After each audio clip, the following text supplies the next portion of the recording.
ہم یہ طے کریں گے کہ کیا وہ کمالات اور وہ اسباب جو محبت کی پیدائش کا سبب ہیں وہ سب سے اتم کہاں پائے جاتے ہیں۔ صاحبو یہ بات ذہن میں رکھیں کہ کسی سے محبت اس لیے کی جاتی ہے کہ وہ خوبصورت بہت ہے، یہ محبت کا مرکزی داعیہ ہے۔ کسی سے محبت اس لیے کی جاتی ہے کہ وہ خوبصورت ہے، یا کسی سے محبت اس لیے کی جاتی ہے کہ وہ محبت کرتا ہے، اس کے بدلے میں اس سے محبت کی جاتی ہے۔ محبت کا سبب یہ بھی ہے کہ کسی شخص کا کسی پر احسان ہو تو اس کے بدلے میں وہ اس سے محبت کرتا ہے۔ محبت کا سبب کسی کا علم و فضل بھی ہے۔ محبت کا سبب انسان کے ساتھ کسی کی گئی ہمدردی ہے۔ یہ وہ تمام اسباب ہیں کہ جن کے ذریعے انسان جو ہے وہ کسی سے محبت کرتا ہے۔ اگر کسی سے اس لیے محبت کی جاتی ہے کہ اس پر اس شخص کا کوئی احسان ہے اور محبوب اس کے اوپر کوئی کرم اور احسان مندی رکھتا ہے، تو پھر بتاؤ حضور سے بڑھ کر ہمارے اوپر کس کا احسان ہو سکتا ہے؟ ہم اپنے وجود میں، اپنے تشخص میں، اپنے تعین میں حضور علیہ السلام کے محتاج ہیں۔ یہ بات طے شدہ ہے کہ اگر حضور علیہ السلام جلوہ فراز نہ ہوتے تو اس ہستی کو، اس دنیا کو کبھی بھی خلعت وجود نہ ملتا۔ لولاک لما خلقت الافلاک، اس پہ شاہد عادل ہے۔ اللہ نے اس بزم ہستی کو سجایا اور سنوارا اور اس کو حسن اور نکھار دیا تو وہ صرف حضور کے لیے، ورنہ وہ تو ایک مخفی اور پوشیدہ خزانہ تھا۔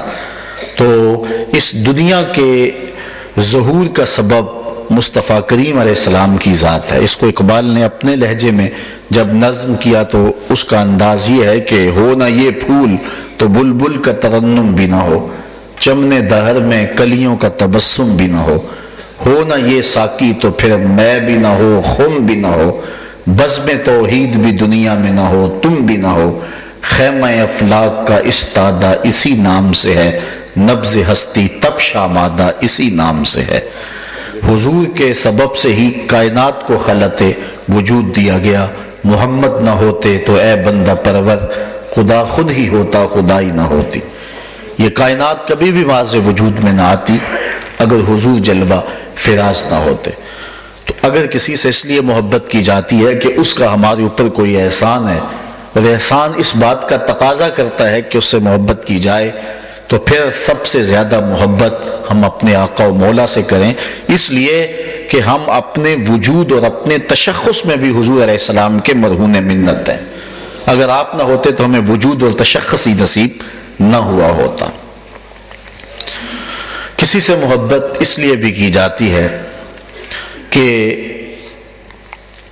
انسان اس کے علم و فضل اور اس کے جود و نوال اور اس کے کمالات کا معترف ہوتا ہے، اور دنیا کی بڑی شخصیات سے لوگ اس لیے پیار کرتے ہیں ان کی صلاحیتوں کی وجہ سے۔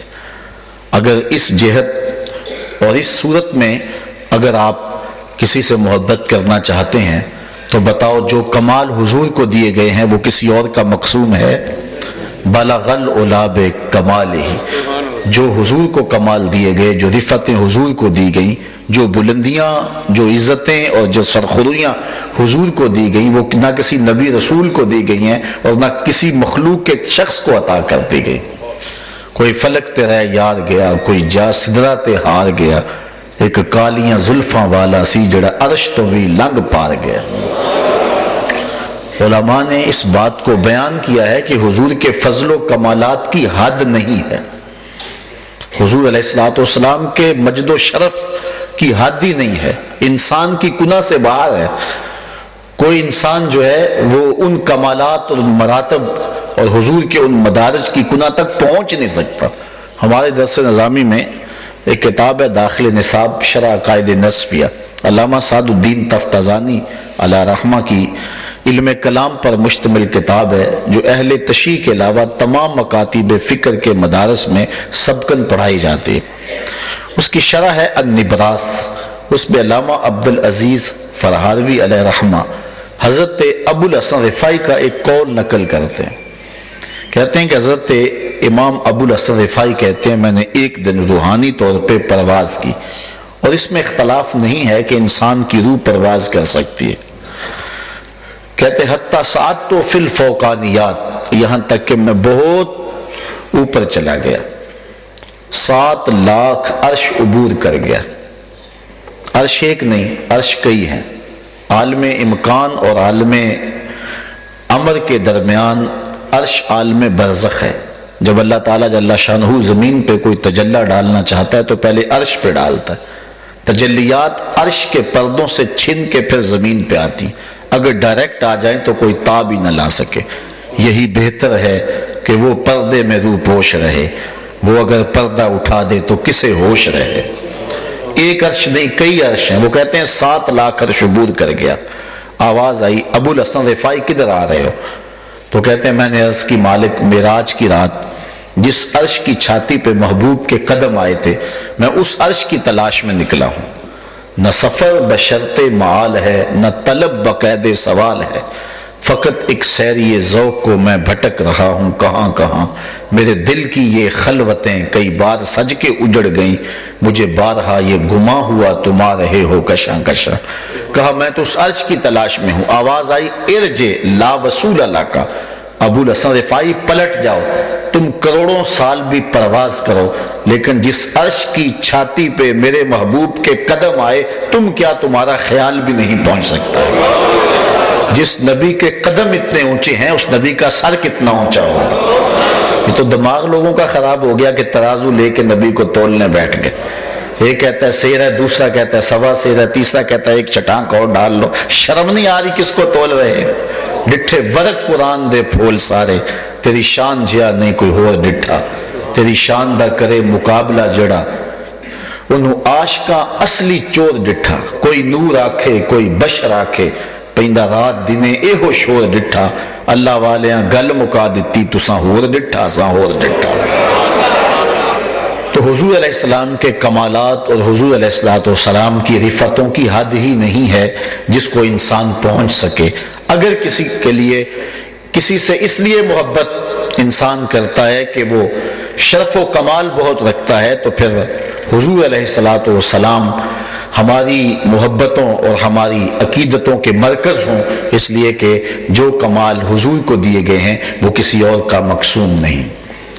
کسی سے محبت کرنے کا سبب یہ بھی ہے کہ کسی سے مستقبل میں کوئی لالچ اور کوئی غرض وابستہ ہو تو بندہ اس سے محبت کرتا ہے کہ کل مشکل اور آڑے وقت میں یہ شخص میرے کام آ سکتا ہے. اس سے تعلق استوار کرتا ہے، اس سے محبت کا رشتہ جوڑتا ہے. اگر یہ داعیہ ہے اور کسی سے اس لیے پیار کیا جاتا ہے تو بتاؤ قبر اور حشر میں جب بھیڑ بن گئی تو اس مشکل اور آڑے وقت میں آمنہ کا لال ہی کام آئے گا اور کس نے کام آنا ہے؟ قیامت کے دن حضور علیہ السلام کی شفاعت سے ہی گناہگار بخشے جائیں گے اور اس ہجوم کے اندر حضور کی شفاعت ہی کام آئے گی. اگر کسی سے اس لیے پیار کیا جاتا ہے تو پھر حضور علیہ السلام سے پیار کیا جائے. کسی سے پیار، کسی سے محبت اس لیے بھی کی جاتی ہے کہ وہ خوبصورت بہت ہے، اور محبت کا مرکزی داعیہ یہی ہے. کسی سے محبت کرنے کے لیے دل کا جو فطری میلان ہوتا ہے تیزی کے ساتھ وہ یہی ہے کہ کسی خوبصورت کے لیے دل کی دھڑکن تیز ہو جاتی ہے اور بندہ اس سے پیار کرتا ہے. اگر کسی سے محبت اس لیے کی جاتی ہے کہ وہ بہت خوبصورت ہے تو کائنات میں کوئی ایک شخص بھی ہے ایسا کہ جو حضور کے حسن کا مقابلہ کر سکے؟ لکھاں آئے نبی زمانے تے محبوب خدا جیا کوئی نہیں. لکھاں سونے بن بن بیندے نے او دی خاکے پا جیا کوئی نہیں. اللہ نے محبوب علیہ السلام کو جو حسن دیا ہے، حضور کو جو جمال دیا ہے، وہ حضور علیہ السلام کا حصہ ہے. علماء نے لکھا ہے کہ حضور کو کائنات میں سب سے زیادہ حسین ماننا یہ تقاضا ایمان ہے. اور اگر کوئی شخص جو ہے وہ حضور علیہ السلام کو سب سے زیادہ حسین نہیں مانتا تو اس کے اندر کی ایمان کی کھیتی لٹی ہوئی ہے. کائنات میں سب سے حسین پیکر اگر اللہ نے کوئی تراشا ہے تو وہ محبوب علیہ السلام کی ذات ستودہ صفات ہے. ایسا ہنسی پیکر۔ حضرت ابو ہریرہ رضی اللہ تعالیٰ عنہ فرماتے ہیں کل قمر لیلۃ البدر لم ارا قبلہ ولا بعدہ مثلہ، کیا پوچھتے ہو 14ویں رات کے چمکتے ہوئے چاند کی طرح تھے حضور۔ پھر کہتے نہیں حضور جیسا نہ پہلے دیکھا نہ بعد میں دیکھا۔ حضرت حسان بن ثابت بولے دیکھتے کیسے، کسی ماں نے جنم ہی نہیں دیا، خدا نے وہ سچائی پن چھڑیا جدے وچ محمد نو ٹالیا سی۔ خدا نے حسینہ جمیلہ دا منہ موڑ دیتا، محمد بنا کے قلم توڑ دیتا۔ ایسا حسین پیکر تراشا۔ حضرت شیخ مجدد الفسانی علیہ رحمہ آپ فرماتے ہیں در عالم امکان مثل او متصور نیست، حضور علیہ السلام کی مثل اس عالم دنیا میں ممکن ہی نہیں ہے۔ لوگوں نے تو کہا اگر خدا چاہے تو کروڑوں محمد بنا دے، دوسرا محمد ممکن نہیں ہے۔ اللہ نے ایسا پیکر تراشا کہ جس طرح اللہ تعالیٰ جل شانہ نے اپنے محبوب کو بنایا، سجایا اور سنوارا، دوسرا کوئی پیکر اللہ اکبر ایسا ممکن ہی نہیں ہے۔